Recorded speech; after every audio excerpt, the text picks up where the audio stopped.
bayangkan kamu mudik malam hari naik motor, jalan sepi, bayi masih 9 bulan, dan hujan turun deras. Kamu berteduh di sebuah rumah panggung, disambut ibu tua yang ramah. Tapi beberapa hari kemudian kamu tahu satu hal yang bikin lutut lemas. Rumah itu tidak pernah ada, dan sejak malam itu, kamu tidak pernah banner-banner sendirian di jalan.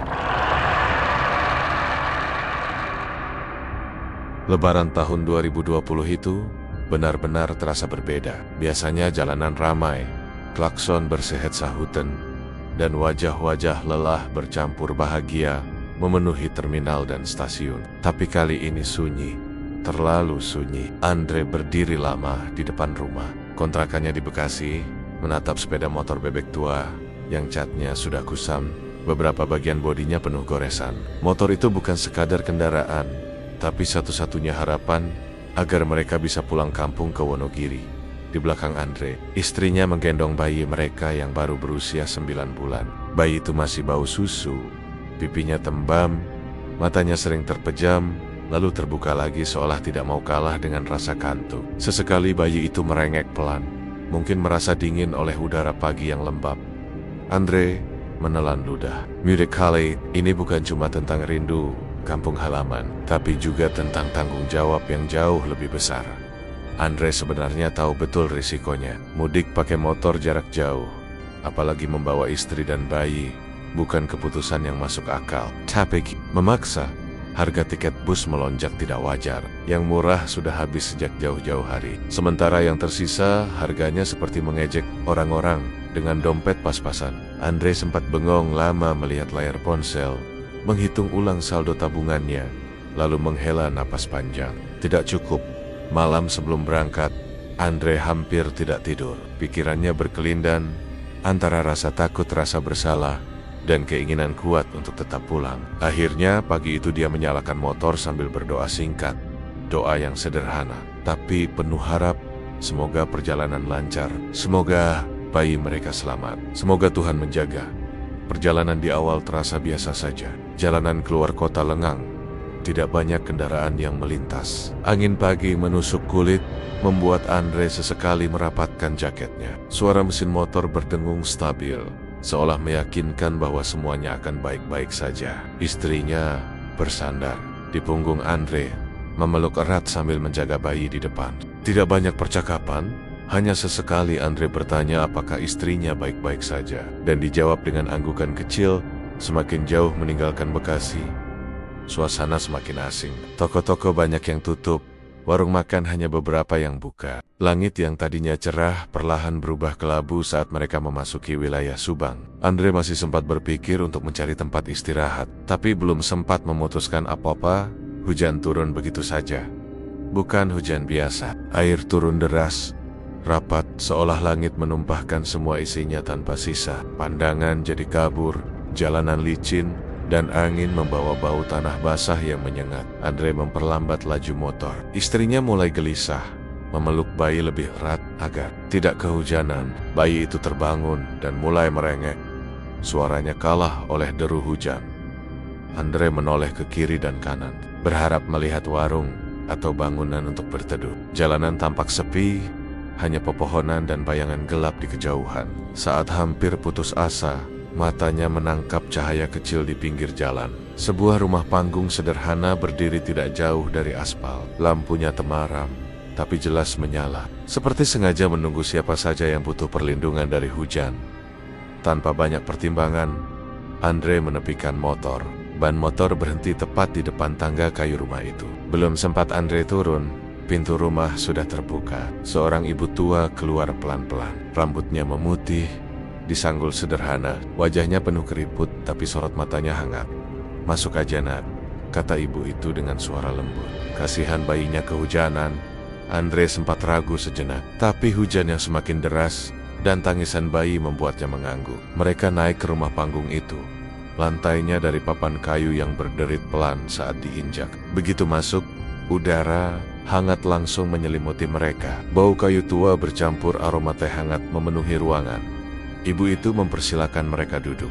Istrinya tampak lega, bayi dipelukan mulai tenang. Ibu itu lalu masuk ke dapur kecil dan kembali dengan sebungkus Biskuit pai. Tanpa ragu, ibu itu menyerahkan biskuit itu sambil tersenyum.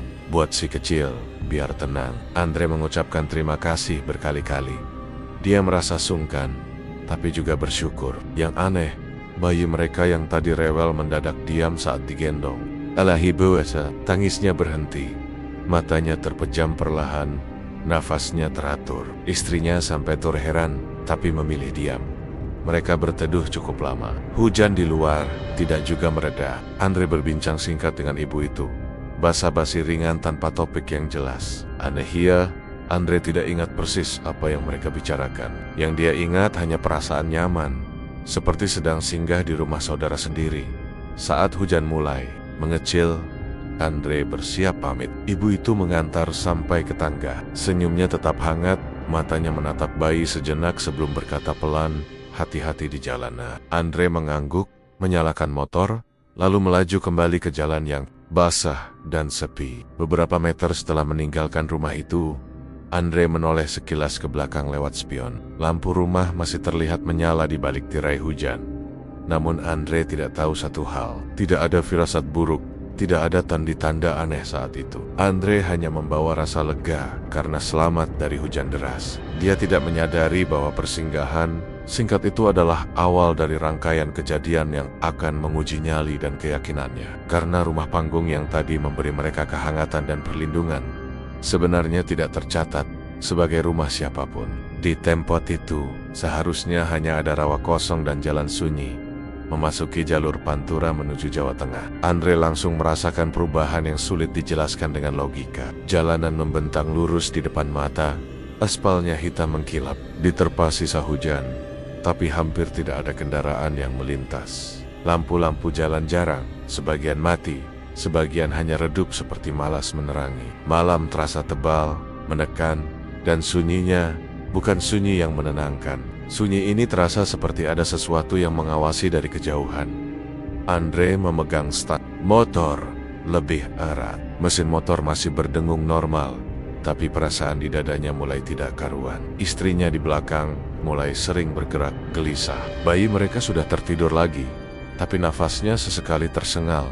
Mungkin karena dingin atau lelah. Andre mencoba fokus ke jalan, tapi suasana sekeliling membuat pikirannya tidak bisa tenang.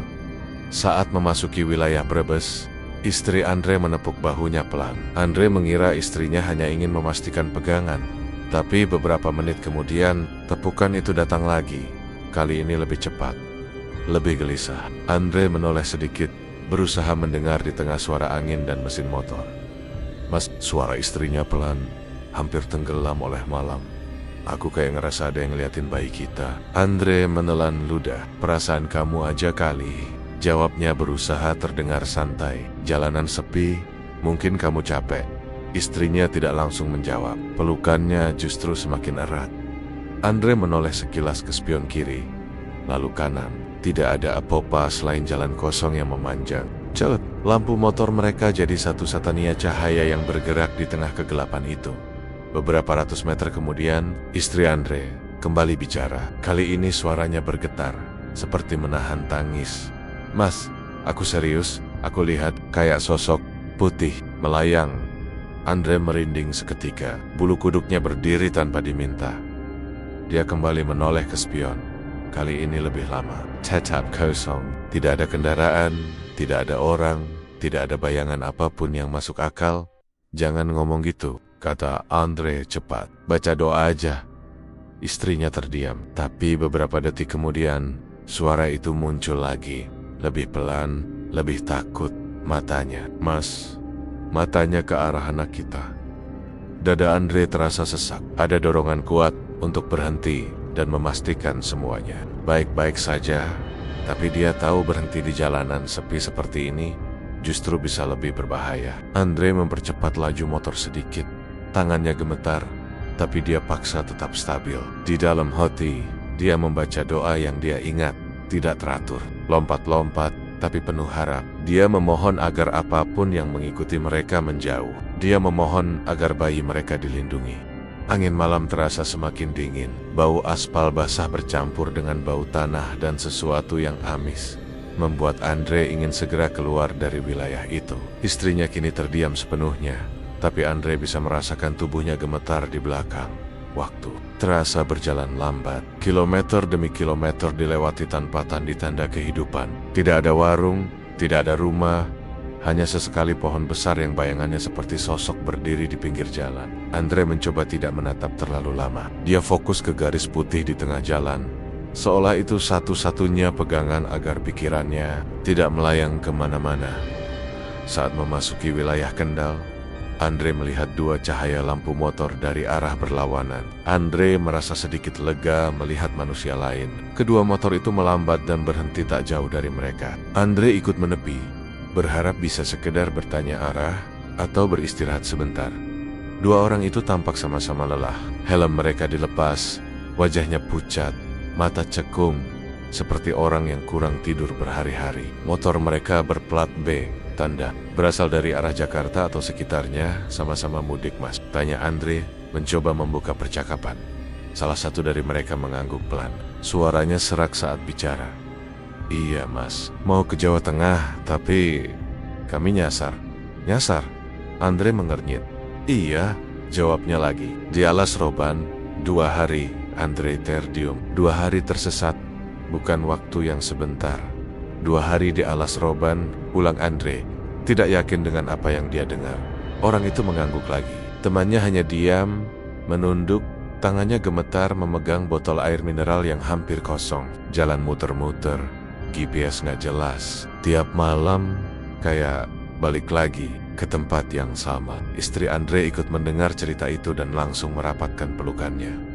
Wajahnya pucat, Andre bisa merasakan ketegangan di udara. Akhirnya Andre mengusulkan sesuatu yang terlintas di pikirannya. Kalau mau, kita bareng aja, konvoy, biar nggak sendirian. Usulan itu langsung disambut anggukan cepat. Iya mas, tolong, kata mereka hampir bersamaan.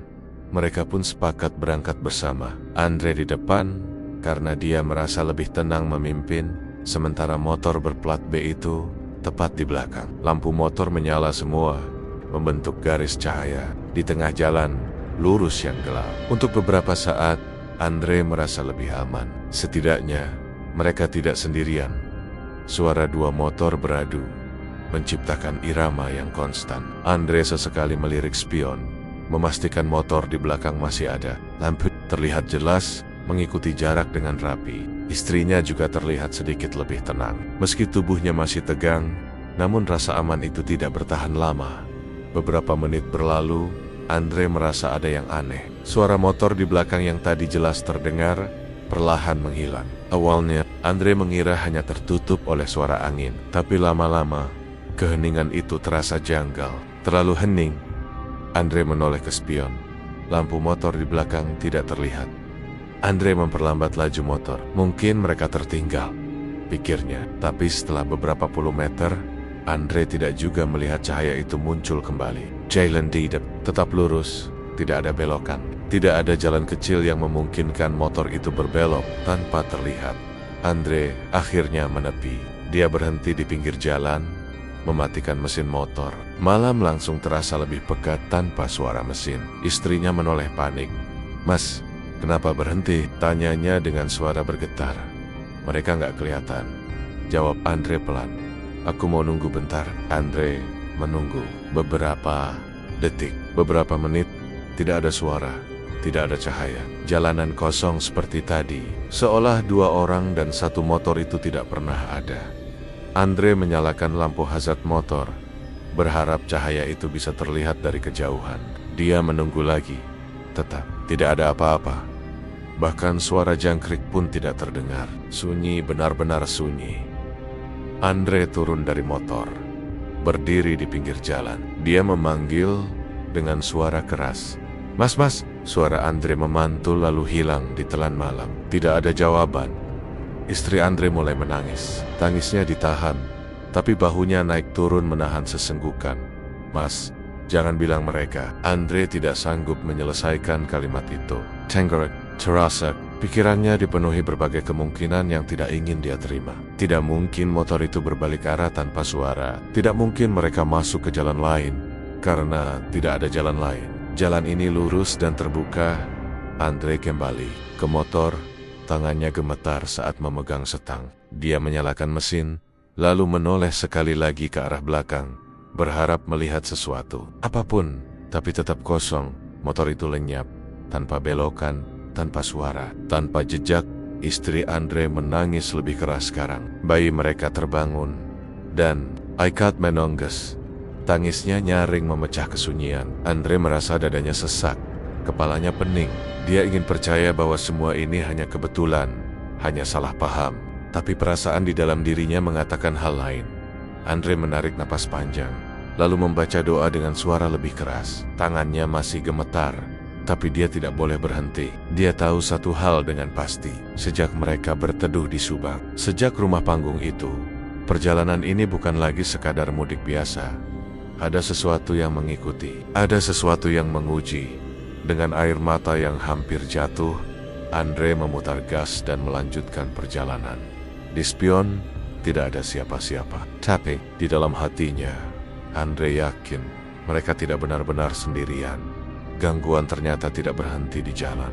Justru setelah kejadian di Kendal itu, rasa lelah dan takut menumpuk jadi satu. Andre tetap memaksa melanjutkan perjalanan, meski tangannya masih gemetar dan pikirannya belum sepenuhnya tenang. Istrinya memeluk bayi mereka erat-erat, sesekali mengusap kepala kecil itu sambil berbisik doa. Tangis bayi perlahan reda, tapi ketegangan di antara mereka belum juga hilang. Beberapa kilometer setelah meninggalkan lokasi motor misterius itu menghilang, Andre melihat papan penunjuk SPBU di tepi jalan. Lampu-lampunya menyala terang, jadi satu-satunya titik cahaya di tengah gelapnya malam dan bayangan pepohonan hutan di sekitarnya. Andre memutuskan berhenti, bukan hanya untuk mengisi bensin, tapi juga untuk menenangkan diri sejenak. Hatinya terasa terlalu penuh, pikirannya terlalu gaduh. SPBU itu sepi, hanya ada 1-2 kendaraan besar yang terparkir jauh. Mungkin sopirnya sedang beristirahat. Angin malam berdesir membawa suara don-don yang bergesekan. Setelah mengisi bensin, Andre melihat musola kecil di sudut area SPBU.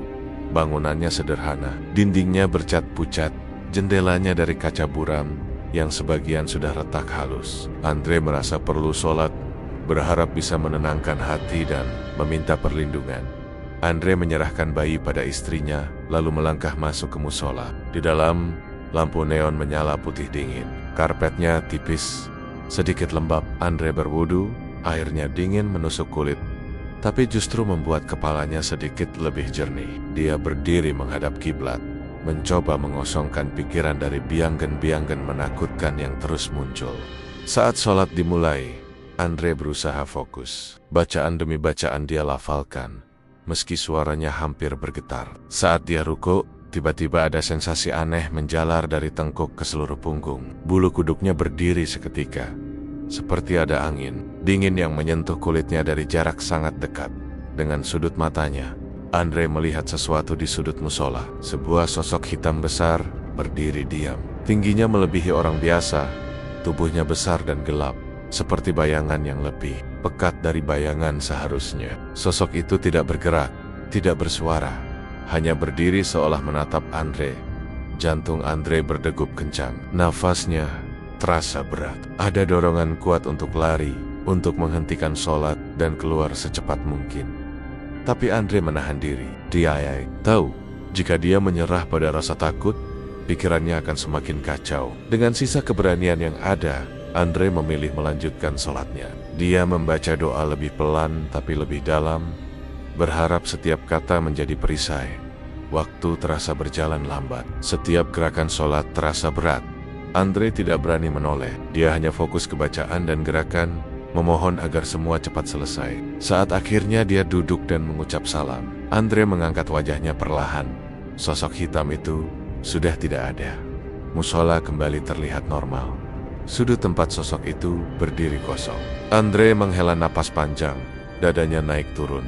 Dia lega, tapi rasa lega itu belum sepenuhnya sampai ke hati.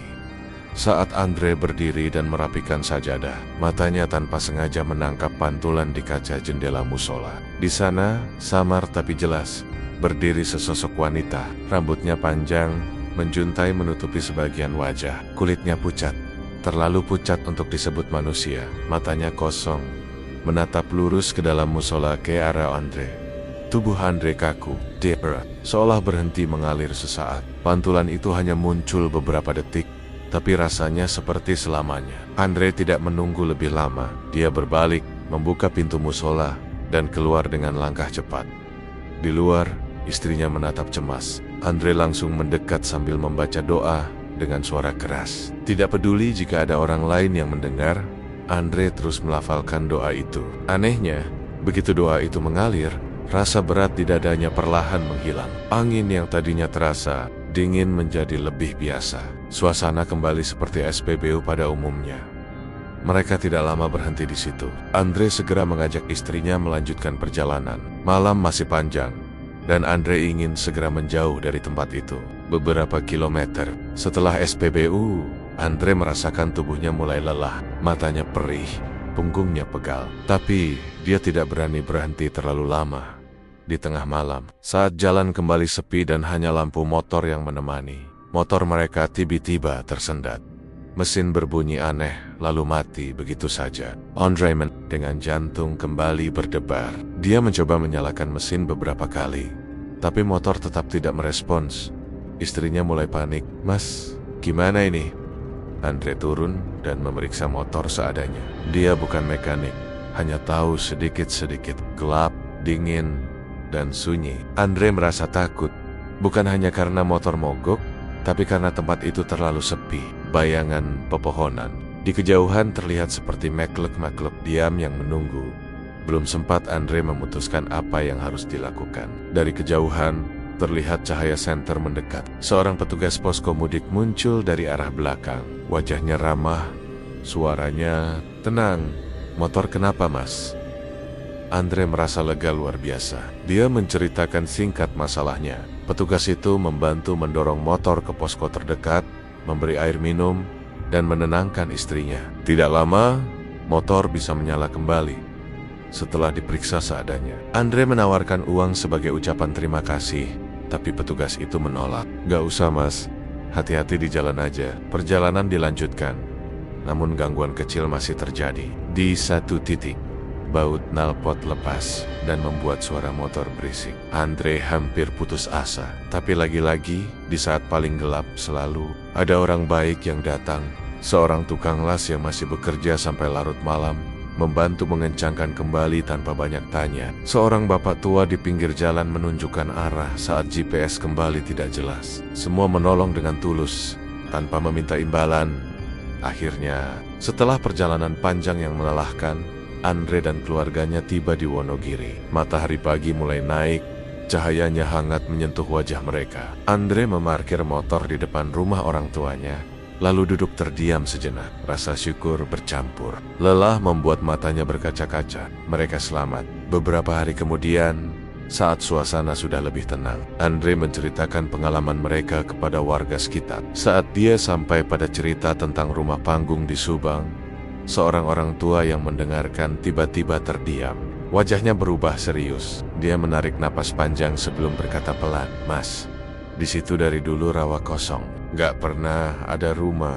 Kata-kata itu menghantam Andre seperti petir. Ingatannya kembali pada rumah kayu hangat itu, pada senyum ibu tua dan biskuit bayi. Andre merinding. Saat itulah dia mengerti. Mereka memang diganggu sepanjang perjalanan, tapi pada saat yang sama, mereka juga dijaga. Bukan karena Andre merasa berani atau hebat, bukan pula karena kekuatan apapun yang dia miliki. Semua itu terjadi karena niat mereka, doa yang terus dipanjatkan, dan kebaikan-kebaikan kecil yang mereka terima dan berikan di sepanjang jalan.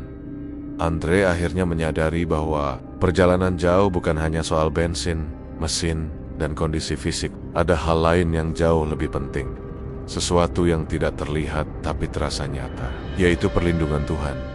Sejak hari itu, Andre percaya satu hal. Tidak semua yang menakutkan datang untuk mencelakai. Sebagian hanya ingin menguji apakah manusia masih ingat untuk bersyukur, berdoa, dan percaya bahwa di tengah gelap selalu ada cahaya bagi mereka yang mau berserah.